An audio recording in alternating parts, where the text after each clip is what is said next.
Good morning, everyone. Welcome to the first Tuesday Club for the year. So it's 2024. Is it not on? Is it on? Mike?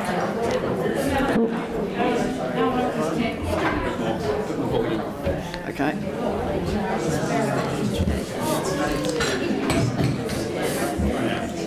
Hello, can you... Feedback. That got everyone's attention. Can you hear me? Can you hear me? Yes? No, some people still can't hear me. Maybe up a wee bit more. Hello, can you hear me now? Good, excellent. Well, I'm Maura Stiles and I'm the President of the Otago Settlers Association, and welcome everyone to the first Tuesday Club for the new year 2024. So it's lovely to see everyone here. Just a few little notices first. One, if you're not a member of the Otago Settlers Association, you're welcome to join, and you can join at the front desk, so that's a little bit of PR. The second one is we've got our summer outing next week on Friday, which is to Oamaru. We've basically got the bus full, but if anyone wants to come, there'll be a wait list. You just see Jude afterwards and you go on the wait list. But it's just amazing that we've got so many people that want to go to Totara Strait, Oamaru, and to Janet Frame's house. So I think that's fabulous. Now, today's speaker is the very Reverend Dr. Tony Curtis. He's the Dean of the Dunedin Anglican Diocese, and I got him to explain to me the difference between a bishop and a dean. So if you want to ask him that in a question, you're welcome to do that, because I get very confused. And he's staying here. It's the dean that's resigning. Bishop. So we've got that all organised. The bishop organised. who's resigning, not the dean. Yeah, so we got that confused. He moved from England in 2020. The building that he's going to talk about is St Paul's Cathedral, and there's been building on that site for 100 years. In 2020, was that before or after you arrived, we had the fire? That was after. Oh, okay. We had the fire, remember that, in the roof. Tony's going to give us a history of the cathedral, including lesser-known secrets and plans for the cathedral's future. So I hand over to Tony. Welcome. Thank you very much.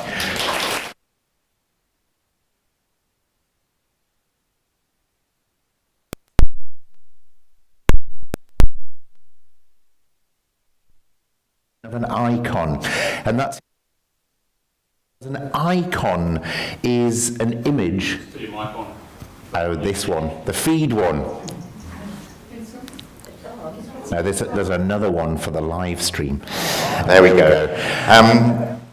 So an icon is an image, and in religious terms, it's an image that allows us to see beyond the everyday world into what's sort of behind and beyond and into the world of God, if you like, the heavenly realm.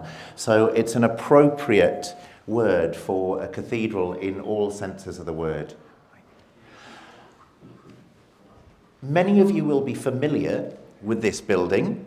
I'm now intimately familiar with all sorts of eccentricities that it holds.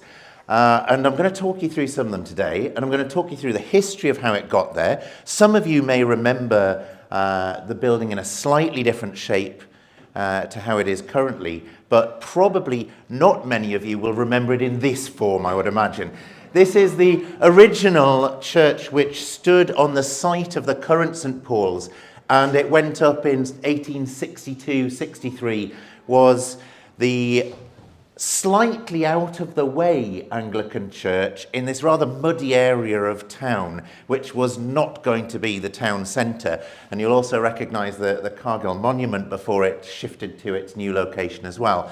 And it was thrown up, rather, using local materials. It was, by all accounts, a very lovely church, and yet not probably the best construction in town. And you'll see by the time that it became a cathedral of the new Diocese of Dunedin, which separated off from the Diocese of Christchurch once Dunedin really started to grow, you can see that while there's been an addition of an extra area of seating on this side, the tower's already gone because it wasn't terribly safe and was starting to fall down.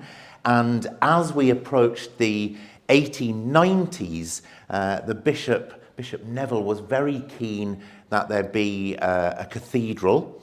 They looked at having a cathedral where St Matthew's is on Hope Street. They talked about this remaining the cathedral, but then, thanks to the largesse of Mr. William Harrop, after whom Harrop Street is named, who left a large sum of money for a new Anglican cathedral, the dreams started on what might take its place.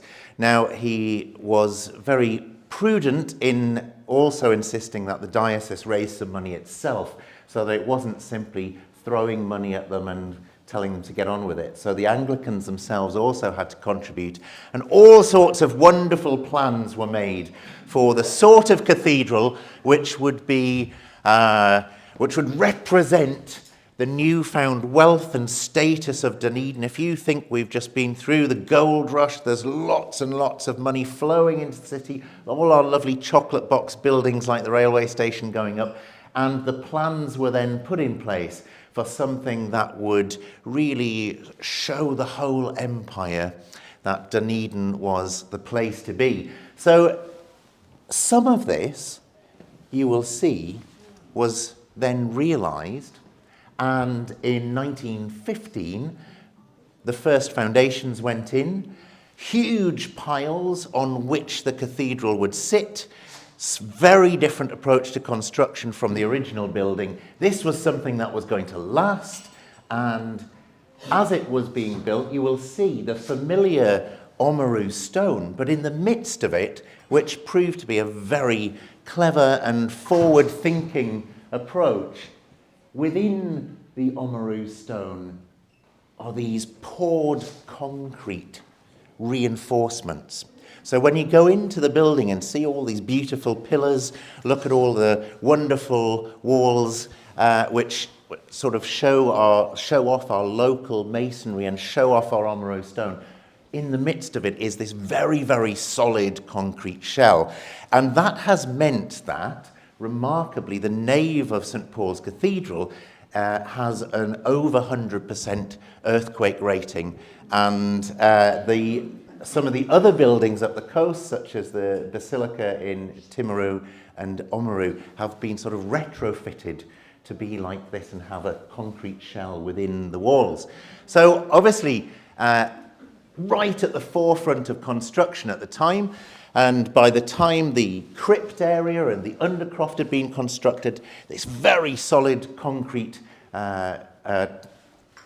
platform was then constructed, upon which rose up this magnificent nave, which would be the start of course, this fantastic decorative piece, which would be completed with a tower, and then the chancel, which would carry on up the hill, oh, goodness knows, top of Stewart Street by the time we finished. And it would rival, of course, every cathedral across the English-speaking world. Well, it didn't pan out quite like that. However, it still is quite a magnificent nave, and it's got that vaulted stone ceiling, which is so rare in the Southern Hemisphere. However, because this cathedral and the nave came to fruition in the summer, in fact, yesterday in 1919, when the cathedral was finally commissioned, there were one or two other things going on. You may know the Otago and Southland Regiment had a 99.6% casualty rate in the Great War, so there were a lot of people to be repatriated. Canon Hawani Parata from the cathedral went out as the chaplain to the Maori contingent. His standard that he used as an altar cloth is still in the cathedral today, and there were other pressures on money in Dunedin at that time.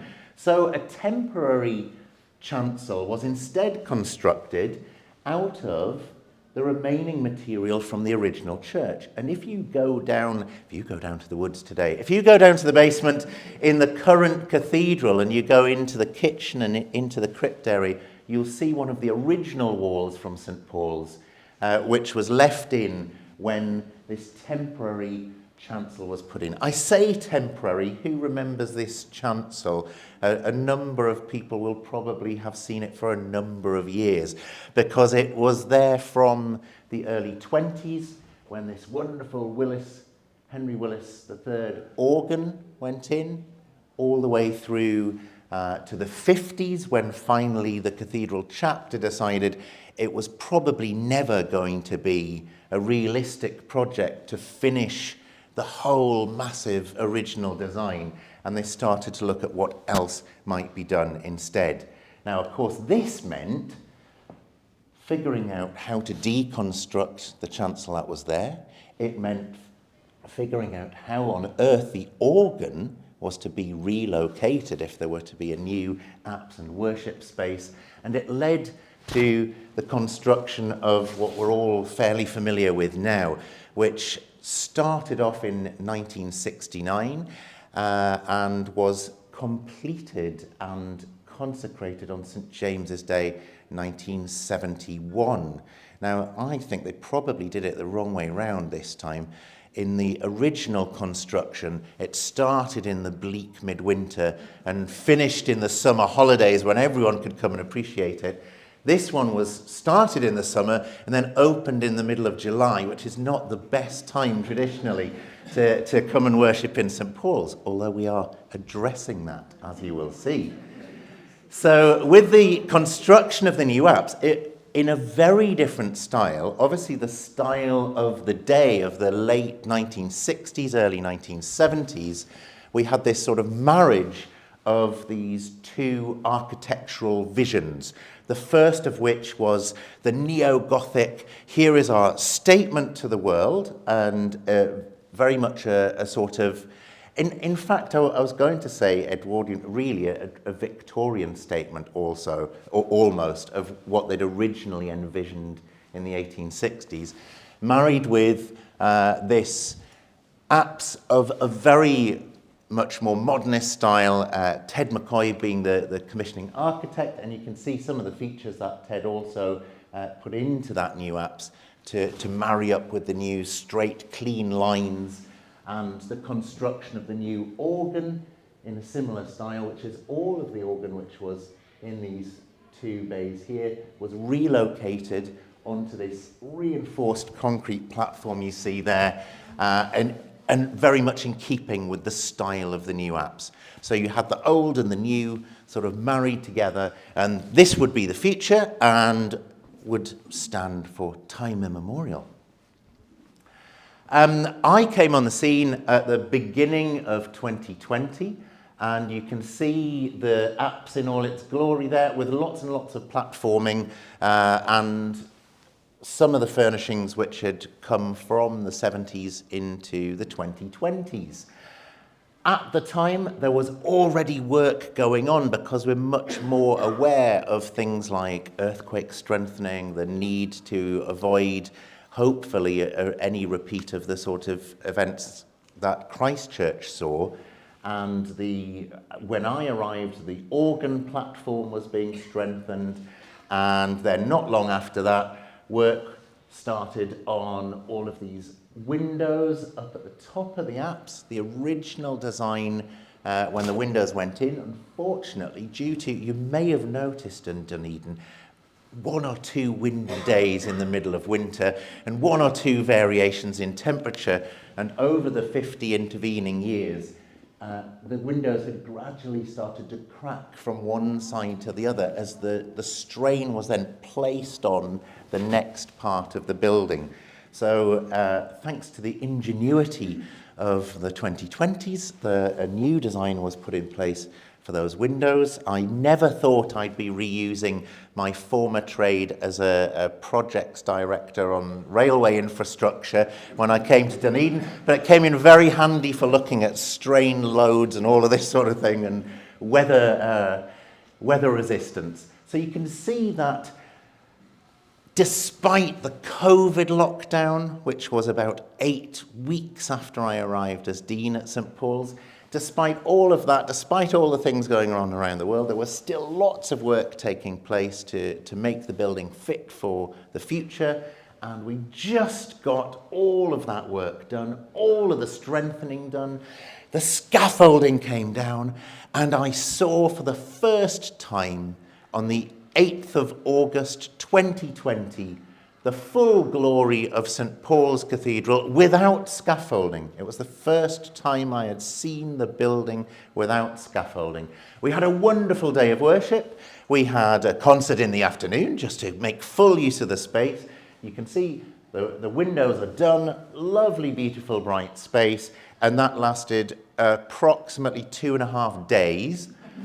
And then, unfortunately, in the early morning of the 11th of August, I think I'll remember that date for quite some time, I had a call from Fens at about 3:30 in the morning saying, you really need to get down to St. Paul's now.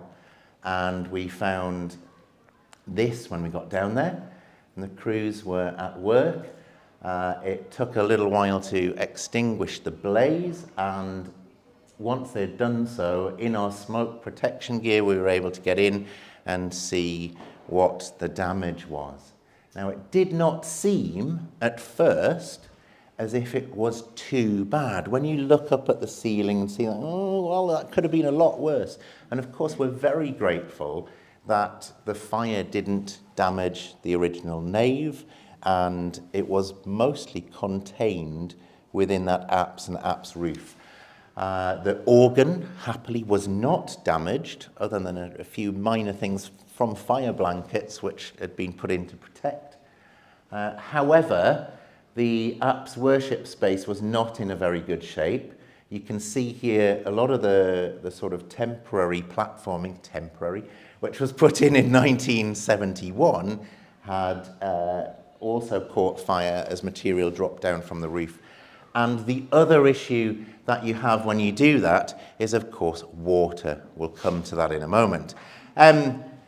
Here you see that, of course, the show must go on and our worship continues. And after the fire had been put out, we had a service of choral evensong due to take place. For various reasons, they didn't think it was a good idea for us to do that in the cathedral. And yet the choir were very good. We carried on. We had choral evensong on the steps, which was live streamed around the world, and we had several thousand people able to join us virtually in worship together. And the following Sunday, which was my daughter's confirmation day, I had to make sure that that still took place, because, of course, the first thing that I was asked in my house after the fire was, Dad, what does this mean about my special service on Sunday? Thankfully, our wonderful friends, our whānau up the road at St. Joseph's, were very accommodating. We were still in the midst of COVID restrictions. You couldn't have more than 100 people at a service, which meant if we went to another Anglican building, we would, of course, displace their entire congregation. So I got in touch with Bishop Michael Dooley and said, is there any chance that there's somewhere that you could you share St. Joseph's with us so that we could still have this confirmation service? And they were wonderful in their response, I have to say, and we were still able to go ahead. And happily, my daughter was confirmed, and therefore I'm still here to tell the tale. This left us with St. Paul's still to sort out. In the days following the fire, we discovered that when you put several million gallons of water through an enclosed space, it has some negative impact. And the plywood and chipboard and all the fillings therein, which by this point resembled soggy wheat bix more than anything else, had to come out because they'd acted as a huge sponge. And we discovered that the crypt hall underneath, in which some of you may have received entertainment in the past, was just continually filling up with water. Fens pumped out probably waist-deep water from the crypt hall. We came back in a day or two later, and we were back up at least to our knees, and that was because all of this platforming and staging in the apse was continuing to just pour water through the lighting, through the heating, into the hall underneath. Nevertheless, worship always carries on, and the welcome of the cathedral carries on, so we just got back at it. You can see there that the apse is utterly unusable at this point, and it's not a great idea in the middle of August to have no roof either, for a variety of reasons in Dunedin. However, we got on with it, and then behind the scenes we started to figure out how we could possibly put everything back together. This is not a straightforward thing. Very few people have ever had to inspect, repair, demolish, reconstruct a roof in a heritage building at 25 metres up with, in August, 150 kilometre an hour winds, sometimes whistling around. So it was something that hadn't really been faced. We started off by constructing this incredible sort of carapace of scaffolding, which, for those of you watching on the live stream recording, never a good idea for your sound system to have that amount of metal around your microphones. We had some interesting radio broadcasts coming over the sound system and all kinds of things, cricket commentary going on in the middle of the morning worship. So it had its challenges. And as all of this was going on and the life of the cathedral was carrying on around it, we were thinking about how we might preserve things. We had, of course, to negotiate very carefully the very stringent regulations around heritage buildings, how we were possibly going to restore this late 1960s roof and make it sympathetic with the rest of the building. And you see there, for example, the acrylic cross from the apse being carefully loaded onto a frame there so that it could go down to the art gallery, and it's in fact was sitting in the storage at Dunedin Public Art Gallery for probably much longer than they anticipated, until we were able to get it back up. Up went the scaffolding, and up went the famous plastic sheet, which became part of our lives for about 2.5 years as we protected the organ and the nave from all of the dust of what was going to go on behind it. Now, to brighten the thing up a bit, our Sunday school decided that we were going to create some artworks to help give a bit of a focus other than the dreaded plastic sheet, the shower curtain, as it became affectionately known.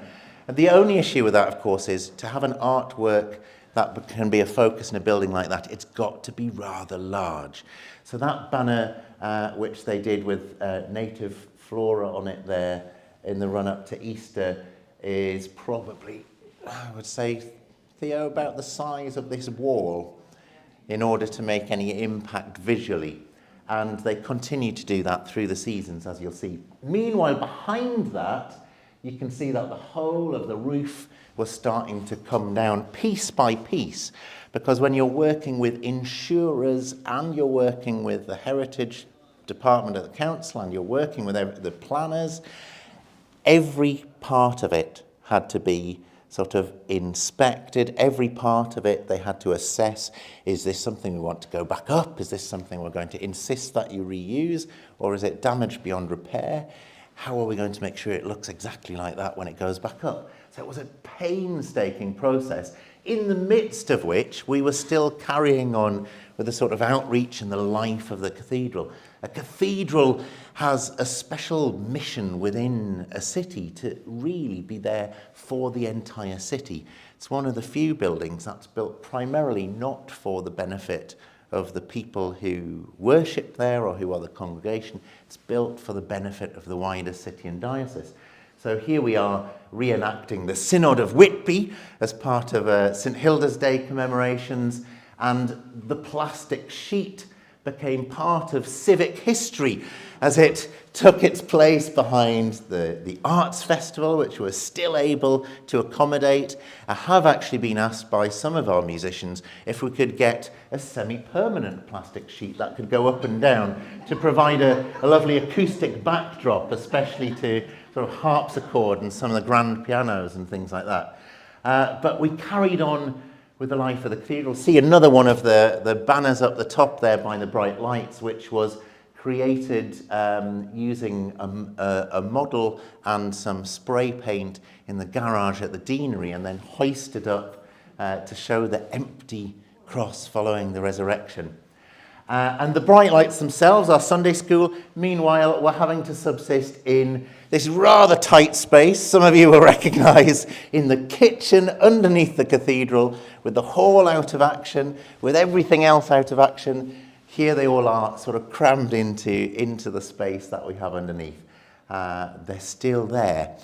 They have also, we've had to get a bit creative. They used the chapter room. I'm sure that my forebears would have been horrified at the idea of letting children loose with soap in the chapter room of the cathedral. However, I'm quite pleased that we have children to let loose. So, meanwhile, to get the roof back on, we faced another challenge, because working on top of that, in those conditions of the howling gales and the snow and all the rest of it, of course, is virtually impossible. So United Scaffolding set about with some aplomb designing a structure which would be able to be superimposed over the apse of the cathedral, which would then have to be hoisted up onto the roof in one piece. Unable really to construct it in situ, not a safe place to be able to put all of that together. So the whole thing started off in the car park, was craned over the top. As it happens, luckily one of the parents of our Sunday school was a crane driver. That's helpful, isn't it? And it was gradually lowered on over the apse roof so that they could then cover it in another plastic sheet, which would provide some protection while the work took place. And in case you're wondering how we managed to get that shot, I was standing in that doorway in the tower taking the photo, which tells you something about the health and safety requirements in 1919 versus those in 2020. And as you can see, this wonderful tent that then went over the top allowed us to start construction work. It was a lengthy process. I was quite often on Zoom to my fellow deans around the country at other cathedrals as we shared our joys and laments, and they gave me the moral support required to attempt the next phase. You can see exactly what I'm talking about in terms of working on top of the roof when we were faced with this sort of conditions, and all we had between us and the elements was the plastic on the top. It also led to some interesting challenges for the community, because no matter what you do to try and warm up a building, if every time it's like this, cold air simply plunges through the absent roof and fills the building, one or two of you probably experienced why we were quite keen to get on with the work. In the midst of this, again, the life of the cathedral went on, the outreach went on, our commitment to the arts and to music went on. You see here an installation which formed part of the midwinter festival celebrations, and even the crypt hall, which by this point, thanks to the large quantity of asbestos which backed the vinyl flooring, had been stripped completely bare to a concrete shell. Even that was still able to be put to use, and we were able to host some fringe events. We've got a lovely lunchtime recital going on there, but you will see that the hall itself is still, in fact, a bare shell. Come to that in a moment. The life of the place went on. Another wonderful construction by the Sunday school in place as we went through another Advent and another Christmas, and all of the events which followed. The plastic sheet became a fixture of life in Otago, marking all the great occasions. As I stood and proclaimed the accession of the King with the plastic sheet in the background, it formed the backdrop to the memorial service for Her late Majesty the Queen. And all the while behind the scenes, the plans for it to rise from the ashes were taking place. So one of the only benefits of having a large fire in a heritage building is that it does give you a chance to think, well, what else could we do as we put everything back together to make it a place that will accommodate and welcome everybody who wants to be part of it in the future. And any of you who've tried to get around the building, especially anyone with any mobility issues, will know stairs up and down to bathrooms. In fact, stairs practically everywhere. They seem to be there for decorative purposes in some parts of the cathedral. Made life very difficult. So we looked at where we might put in a lift so that we can go between floors. We looked at ramp access around the building. We brought a disability consultant in quite quickly into the process.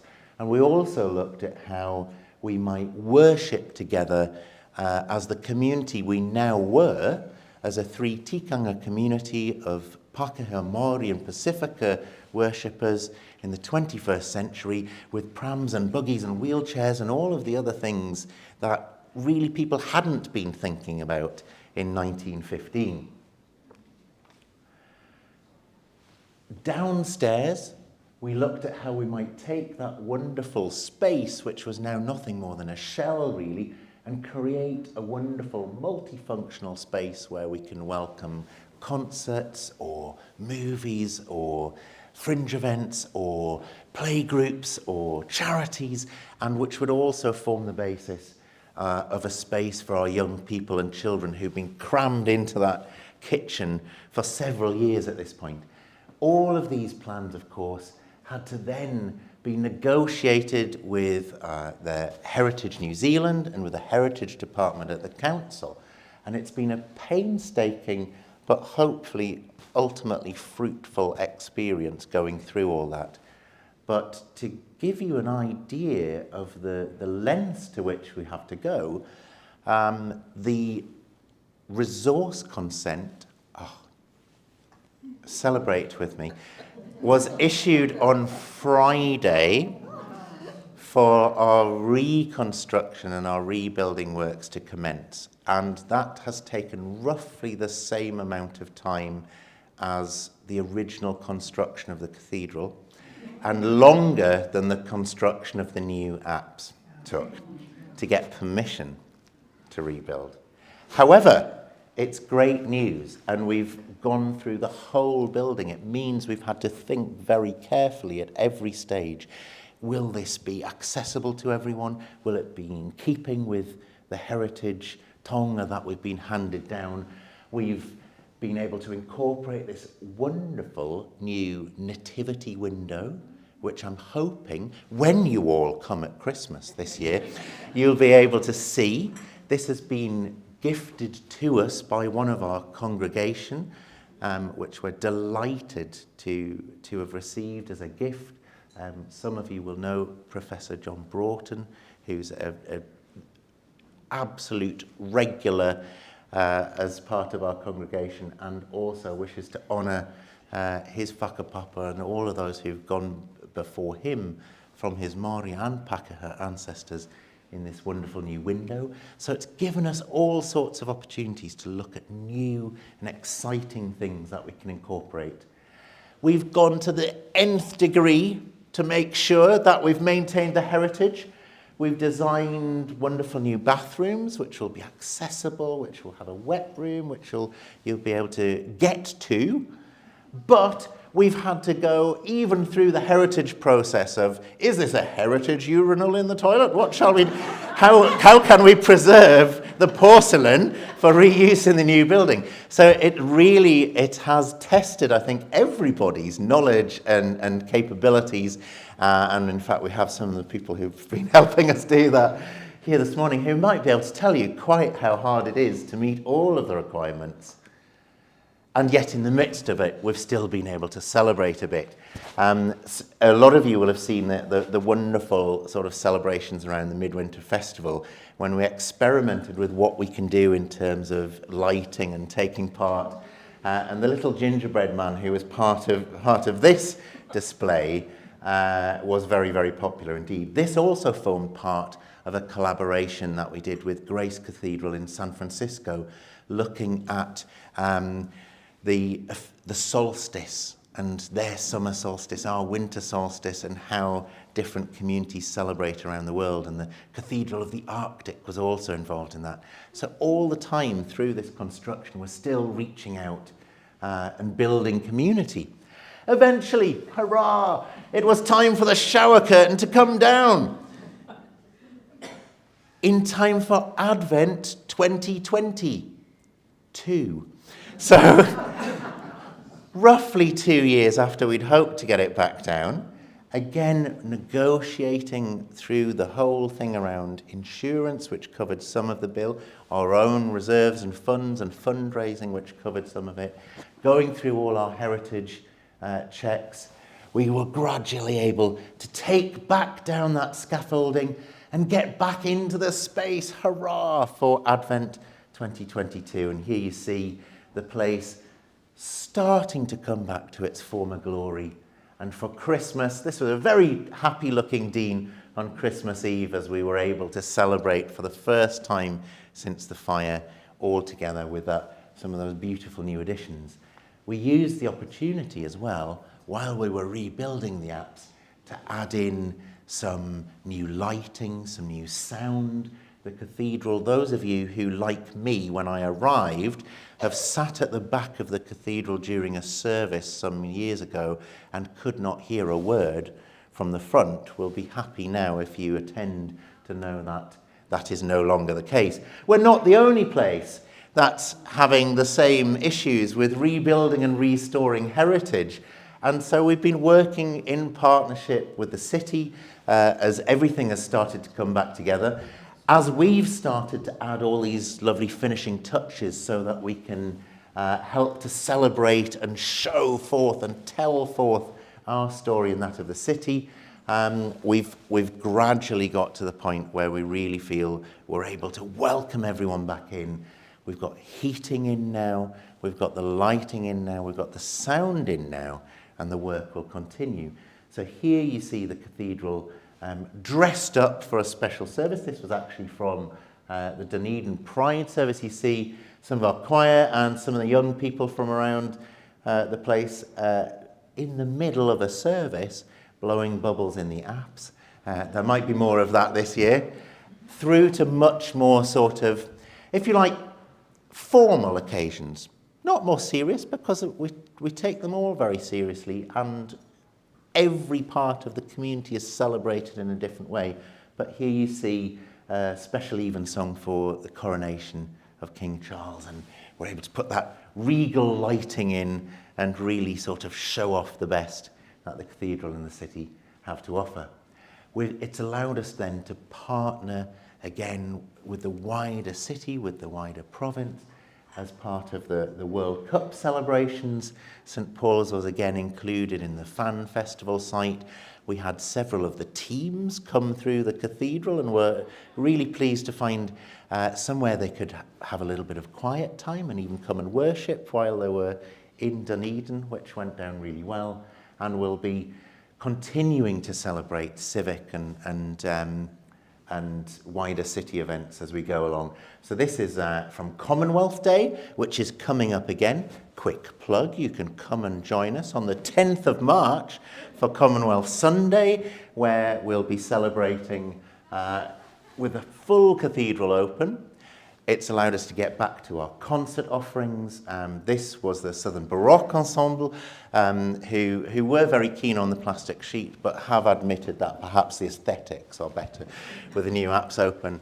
And the apse itself is currently waiting for its beautiful new Southland Beach floor, which will be going in over the magic of the underfloor heating, the DMX cabling and the optical cabling and all of those things which allow us to have our new organ console and all the wonderful additions. We have still throughout this process managed to grow the cathedral and the congregation, as well as those bright light Sunday school that are squished into the kitchen. We've now got a youth group in full flow, and we hope as we continue on, we finish the work, you'll be able to see it as we gradually go through the downstairs of the cathedral and open up more and more new community facilities, we'll all be able to enjoy the fruits of our labour just as they are now. And while perhaps some of our dreams might be somewhat pie in the sky and may not entirely be realised, we know that we've got a bright future, and we look forward to welcoming everyone to St Paul's in the years to come as we reach out and make it a place the city can be proud of. Thank you very much.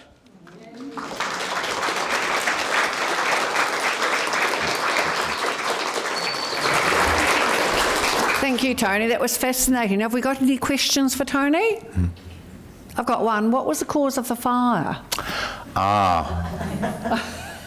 Well, we are being broadcast, so I'm going to be careful with my words. I think it's fair to say that 50-year-old electrical wiring was not a benefit at that time. And I think just unfortunate that circuit breakers didn't operate after that length of time.